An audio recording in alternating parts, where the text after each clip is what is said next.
여러분 안녕하십니까? 헬로티비 대구 경북 뉴스입니다. 방역당국이 코로나19 백신을 맞은 후 사망한 사례들을 분석한 결과 인과성이 없다고 잠정 결론을 내렸는데요. 전문가들은 과도한 불안감을 경계하고 접종을 받을 것을 권고하고 있습니다. 박은경 기자입니다. 대구에서 코로나19 예방 백신을 접종한 60대 여성이 사망했습니다. 정신병원에 입원 중이던 이 여성은 지난 4일 오후 1시 30분쯤 병원 자체 접종으로 아스트라제네카 백신을 맞았습니다. 이후 이튿날부터 발열과 기침, 구토 증세를 보였고 접종 사흘 만인 7일 오전 화장실에서 쓰러진 채로 발견돼 다른 병원으로 이송했지만 결국 숨졌습니다. 기저질환으로는 조현병과 고혈압, 갑상선 기능 저하증을 앓고 있었던 것으로 전해졌습니다. 이보다 앞선 지난 6일 새벽에는 포항에서 뇌출혈로 입원 중이던 50대 여성이 아스트라제네카 백신을 접종받은 지 나흘 만에 숨졌습니다. 접종 직후 별다른 이상 반응은 없었던 것으로 확인됐습니다. 방역당국은 이 두 건을 포함해 지금까지 신고된 11건의 사망 사례 중 조사를 마친 8건은 모두 백신 접종과 무관한 것으로 보고 있습니다. 아나필락시스에 해당되는 그런 증상들은 없었던 걸로 확인이 됐습니다. 또한 기저질환에 대해서 조사한 바에 의하면 대부분의 환자분께서는 뇌혈관계 질환이나 심혈관계 질환 등을 기저질환으로 갖고 있어서 기저질환의 악화에 의한 사망으로 판단을 하였습니다. 잇따른 사망 소식에 불안감이 커지고 있지만 전문가들은 기저질환자일수록 더 백신 접종을 권합니다. 코로나19로 인한 사망자 대부분이 기저질환자인 만큼 접종을 하지 않을 경우 더 위험할 수 있다는 겁니다. 실제 최근 일주일간 코로나로 사망한 37명 가운데 35명은 기저질환을 가지고 있었습니다. 우리 요양병원이나 그래서 기저질환에 있는 분들은 너무 치명률이 높았습니다.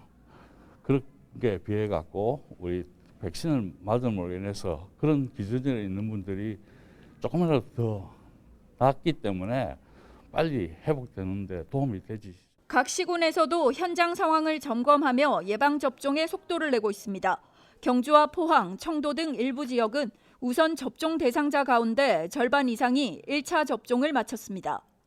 백신의 수급과 또 안정적인 관리, 또 예후 진찰, 진단 이런까지 정말 차질 없이 예방접종이 이렇게 이루어질 수 있도록 저희 시에서 최선의 노력을 다하겠습니다. 얀센을 제외한 백신은 모두 2회 접종이 원칙으로 4월 말부터는 2차 접종이 시작됩니다. 접종 이후에도 집단 면역이 형성되기까지는 많은 시일이 소요되는 만큼 마스크 쓰기와 사회적 거리 두기는 필수입니다. 헬로티비 뉴스 박은경입니다. 대구 경북 행정통합에 대한 공론화가 추진 중인 가운데 안동을 중심으로 반대 운동이 확산하고 있습니다. 한 달째 출근길 릴레이 시위를 펼치고 있는 안동시 의회는 행정통합 추진 중단을 촉구하는 건의안까지 채택했습니다. 이하영 기자입니다. 안동시 의회가 대구 경북 행정통합 반대 운동을 본격화하고 있습니다. 지난달 의회 청사 외벽에 행정통합을 강력히 반대하는 문구의 대형 현수막을 건 데 이어 아침 출근길마다 안동시청 앞에서 1인 릴레이 시위를 펼치고 있습니다. 의원들은 행정통합이 되면 대구로의 경제 쏠림 현상과 지역 불균형이 더욱 심각해진다며 통합 추진에 거세게 반발하고 있습니다. 대구 경북 통합이 되면은 블랙홀 현상이 나서 지금도 발전이 되지 않고 있는 상황인데 분명한 것은 통합이 되면 블랙홀 현상으로 빨리 변화해서 더 소외되고 낙후된다는 걸 말씀을 분명히 드리겠습니다. 임시회에서도 통합 추진 중단을 촉구하는 건의안을 채택했습니다. 시의회는 대구시와 경상북도가 밀어붙이기식의 비민주적인 통합을 추진하고 있다며 이를 당장 멈추고 공론화위원회를 즉각 해체하라고 촉구했습니다. 대구와 경북 시도민들의 목소리를 외면한 채 두 단체장의 정치적 욕심에만 집착한다면 훗날 역사의 심판을 피할 수 없을 것이다. 전 국민 모두가 힘든 때에 행정통합이란 감언 이술로 시도민을 호도하고 행정통합 안 돼! 안 돼! 안 돼! 헬로티비 뉴스 이하영입니다. 우리 동네에 이런 변화가 생겼으면 좋겠다 또는 이런 사업이 꼭 필요하다 생각되면 대구시에 직접 신청해 보면 어떨까요? 대구시는 주민들이 직접 지역에 필요한 사업을 발굴 제안하고 결정할 수 있는 주민참여 예산제를 운영하고 있는데요. 올해는 관련 예산도 크게 증가해 참여 기회도 더 늘었습니다. 권미경 기자입니다. 초등학교 앞 건널목, 멀리서도 노란 삼각형이 눈에 띕니다. 아이들이 안전하게 신호를 기다렸다 길을 건널 수 있도록 돕는 어린이 보호시설 옐로카펫입니다. 아이들의 안전을 걱정한 지역 주민들의 제안으로 지난해 새로 만들어졌습니다. 전에는 애들이 도로 밑으로 내려가 있고 이랬는데 이게 생기고 난 뒤부터는 여기에 밀집되어 있고 하니까 안정성이 확보된 것 같아서 좋아진 것 같아요. 주민들의 작은 제안이 실제 사업으로 이어지고 있습니다. 대구시는 주민들이 직접 예산 편성 과정에 참여해서 우리 동네에 필요한 사업을 제안하고 심사할 수 있는 주민참여 예산제를 운영하고 있습니다. 지난해 접수된 제안만 약 4천 건, 이 가운데 400여 건이 채택 실현됐습니다. 대구시는 더 많은 주민들이 참여할 수 있도록 주민참여 예산제 사업비를 지난해 150억 원에서 올해는 180억 원으로 30억 원 더 늘렸습니다. 총 규모는 이제 180억으로 해서 사업을 제안받고 있고요. 특히 이제 청년 참여형 사업이라 그래서 청년 지원 사업에 대해서 신규로 저희들이 10억 원을 배정했고 읍면동 사업에 20억 원 증액해서 전체 40억 원을 배정해서 그렇게 운영을 하고 있습니다. 제안 접수는 다음 달 말까지 진행되며 주민투표 등 심사를 거쳐 8월쯤 최종 지원 대상이 결정됩니다. 헬로티비 뉴스 권미경입니다. 소상공인들의 부담을 덜기 위해 요즘 각 지자체마다 공공 배달 앱을 도입 중인데요. 경주시도 다음 달 출시를 앞두고 있습니다. 이 가맹점과 이용객을 얼마나 확보하고 또 지속할 수 있느냐가 관건인데요. 자세한 내용 화면으로 만나보시죠. 최근 1인 가구 증가 또 그리고 젊은 층을 중심으로 한 배달 음식의 이용률 증가와 더불어 코로나19 등으로 배달앱 이용률이 굉장히 급증하고 있습니다. 현재 일반 시민들이 주로 사용하는 민간 배달앱은 그 가맹점에서 부담하는 수수료가 굉장히 높습니다. 그래서 소상공인들이 많은 부담을 안고 있는 실정인데요. 그래서 경기도 등을 비롯한 전국의 많은 지자체가 지역 소상공인의 부담을 덜어드리고자 공공 배달앱을 운영하고 있거나 지금 준비 중인 것으로 알고 있습니다. 저희 시도 마찬가지 사유로 우리 지역의 소프트웨어 개발 업체인 달달소프트와 함께 경북 최초로 경주시 공공 배달앱을 추진하게 되었습니다. 저희 경주시 공공 배달앱 명칭은 달달입니다. 달리는 달팽이의 준말이고 이제 음식이 달달하다는 의미도 내포되어 있습니다. 저희 달달은 기존의 민간 배달앱보다 그 수수료를 획기적으로 낮추어서 전국 최소 수준인 1.8%를 적용하기 때문에 소상공인들이 경비 절감에 큰 도움이 될 것으로 예상하고 있습니다. 그리고 달달은 결제 시스템에 경주페이를 연동하여 카드가 없이 어플 내에서 바로 온라인으로 결제될 수 있도록 조치할 예정이고요. 캐시백 혜택도 현재와 동일하게 적용하기 때문에 이용자들의 호응도 좋을 것으로 생각하고 있습니다. 그리고 이제 3월 한 달간에는 가맹점을 모집하고 4월 중에 배달앱을 출시할 예정입니다. 네, 우선 경주페이를 사용할 수 있다는 장점이 있고요. 그리고 수수료가 다른 민간 어플보다 저렴하기 때문에 소상공인들과 함께 협력해서 할인 이벤트를 할 예정입니다. 그 할인 이벤트와 함께 저희 시에서는 또 지역 개발 업체가 지역 업체다 보니까 지역 업체의 장점과 그리고 지역 소상공인들이 부담을 덜 수 있기 때문에 그런 착한 소비 운동을 전개해 나갈 예정입니다. 네, 경주시 공공 배달앱 달달은 낮은 수수료와 함께 경주페이 등 이용자에 대한 다양한 혜택으로 경주 지역의 소상공인과 지역 경제에 활력을 불어넣을 수 있을 것으로 예상하고 있습니다.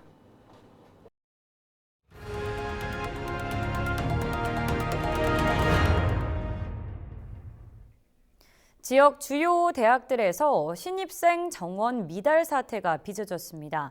학령 인구 감소에 수도권 쏠림 현상까지 발생해 지방대의 위기가 현실로 다가온 것 아니냐는 우려의 목소리가 커지고 있습니다. 최연철 기자의 보도입니다. 구미 지역 대표 사립대학인 구미대학교. 구미대는 새학기 개강을 했지만 올해 신입생 정원 43명을 채우지 못했습니다. 이마저도 수시와 정시 이후 추가 모집까지 한 결과입니다.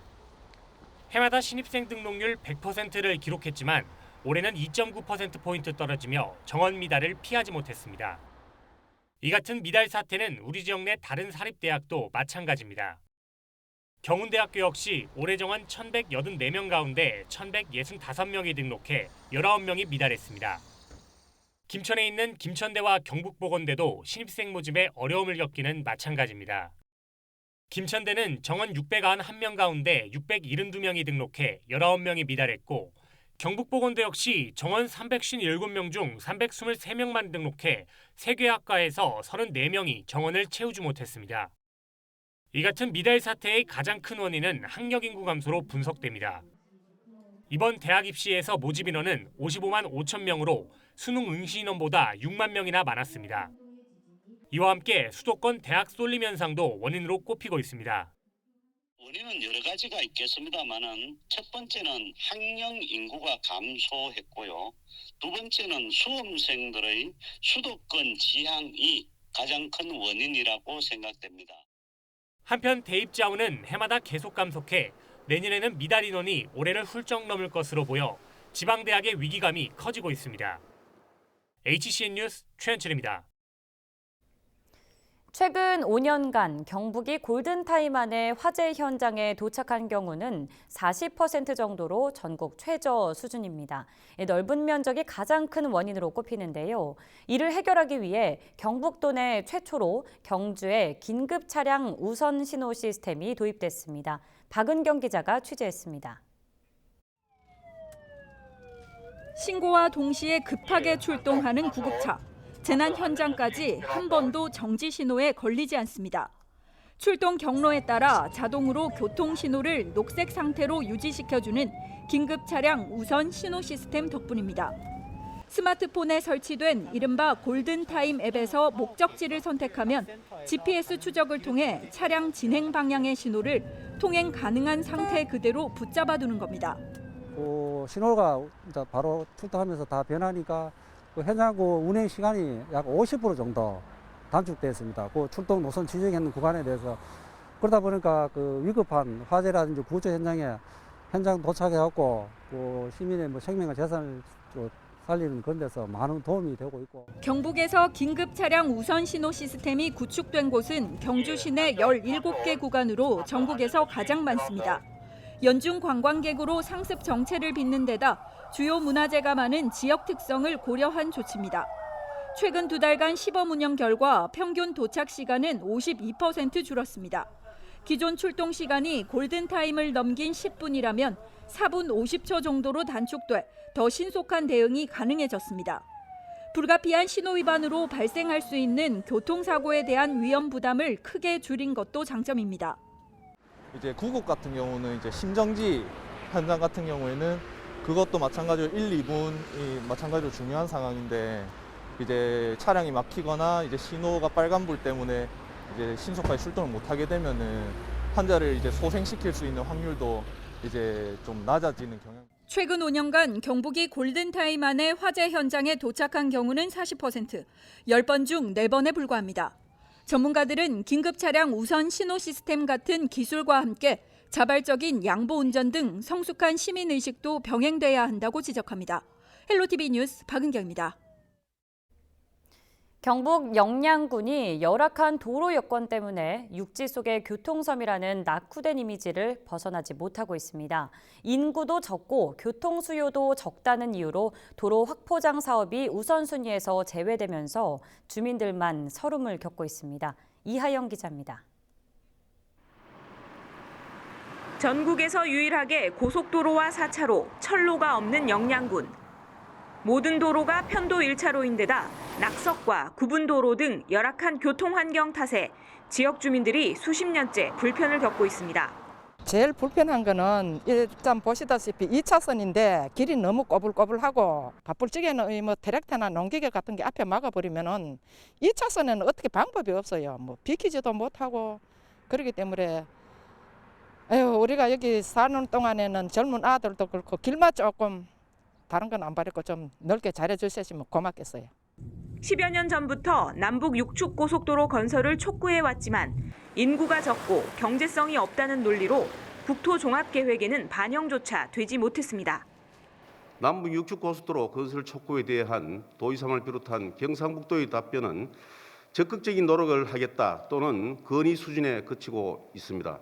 10년이 지난 시점에서 전혀 발전된 내용이 없고 한마디로 건의만 열심히 했지 결과는 없다는 이야기가 됩니다. 경상북도가 관리하는 지방도 역시 사정은 마찬가지입니다. 지정된 지 26년이 지났지만 지방도라는 이름이 무색할 정도로 방치돼 있습니다. 우선 우리가 할 수 있는 거 도의 가용 예산 범위 내에서 금년에 할 수 있으면 금년에 하고 내년에 할 수 있으면 내년까지는 적어도 뭐 국민들이 그렇게 실망감을 갖고 계시는데 하나라도 할 수 있으면 현장을 보고 했으면 좋겠다 이런 생각이 듭니다. 국내 최대의 자작나무 숲 등 수려한 자연 경관과 풍부한 산림 자원이 산재해 있는 영양군. 열악한 도로 사정에 낙후 지역이라는 꼬리표를 떼지 못하고 있습니다. 헬로티비 뉴스 이하영입니다. 70년 전 전쟁 당시 경산 코발트 광산에서는 민간인 수천 명이 억울하게 죽음을 맞았습니다. 앞서 진실 규명 조사와 유해 발굴 작업 등이 이루어졌지만 아직까지 밝혀지지 않은 희생자도 있고 미수습 유해도 남아있는 상황인데요. 유족들은 아픈 역사가 더 이어지지 않도록 추가 진실 규명을 요구하고 있습니다. 권미경 기자입니다. 6.25 전쟁 당시 경산 청도 인근 지역 민간인들이 군경에 의해 집단 처형된 장소인 경산 코발트 광산. 최대 3,500여 명에 이르는 주민들이 좌익으로 몰려 희생된 것으로 추정됩니다. 지난 2009년 진실 화해를 위한 과거사 정리위원회가 국가에 의한 억울한 희생이라는 결론을 내렸지만 아직까지 상황은 완전히 마무리되지 않았습니다. 지금까지 수습된 유해는 약 500여 구. 유족들은 이보다 훨씬 더 많은 수의 유해가 아직도 이곳에 남아있을 것으로 추정하고 있습니다. 문제를 매듭짓기 위해 코발트 광산 사건 희생자의 유족들이 추가 진실규명을 요청하고 나섰습니다. 유족회는 최근 2기 진실 화해를 위한 과거사 정리위원회에 1기 조사 당시 참여하지 못했던 민간인 48명에 대한 진실규명 신청서를 전달했습니다. 또 아직 광산 안에 남아있는 유해를 하루빨리 수습할 수 있게 해달라 요청했습니다. 진상규명 임기가 넘더라도 유해 발굴은 특별법을 만들어도 끝까지 한국까지 전부 다 발굴하겠다. 지금이라도 그 한 번 나오셔가지고 신청을 해가지고 이 진상규명을 받고 국가가 또 사과를 받아야지. 아픈 역사를 품고 있는 경산 코발트 광산. 70년을 기다려온 유족들은 시간이 더 흐르기 전에 문제가 해결되기만을 애타게 바라고 있습니다. 헬로티비 뉴스 권미경입니다. 대구와 경북경찰청이 부동산 투기사범 전담 수사팀을 편성했습니다. 경찰은 최근 한국토지주택공사 LH 직원들의 신도시 투기 의혹이 불거진 것과 관련해 전담 수사팀을 꾸리고 공직자 등의 내부 정보를 이용한 부동산 투기 행위를 집중 단속하기로 했습니다. 특히 부동산 투기 사범은 은밀하게 이루어지는 경우가 많다며 시민들의 적극적인 제보와 신고를 당부했습니다. 경북 지역 시내 농어촌 버스 운임 요율이 5년 만에 평균 16.8% 인상됩니다. 이에 따라 버스 일반 요금은 1,300원에서 1,500원으로, 중고등학생 요금은 1,000원에서 1,200원으로, 초등학생 요금은 700원에서 800원으로 각각 조정됩니다. 자치단체의 경계를 벗어난 지역이나 농어촌 도시 지역 등은 각 시군의 지역 실정에 맞게 별도로 요금을 적용할 수 있습니다. 경상북도는 유류비와 인건비 등 운송 원가 상승과 이용객 감소로 인해 어쩔 수 없이 운임 요율을 조정하게 됐다고 밝혔습니다. 뉴스를 마칩니다. 여러분 고맙습니다.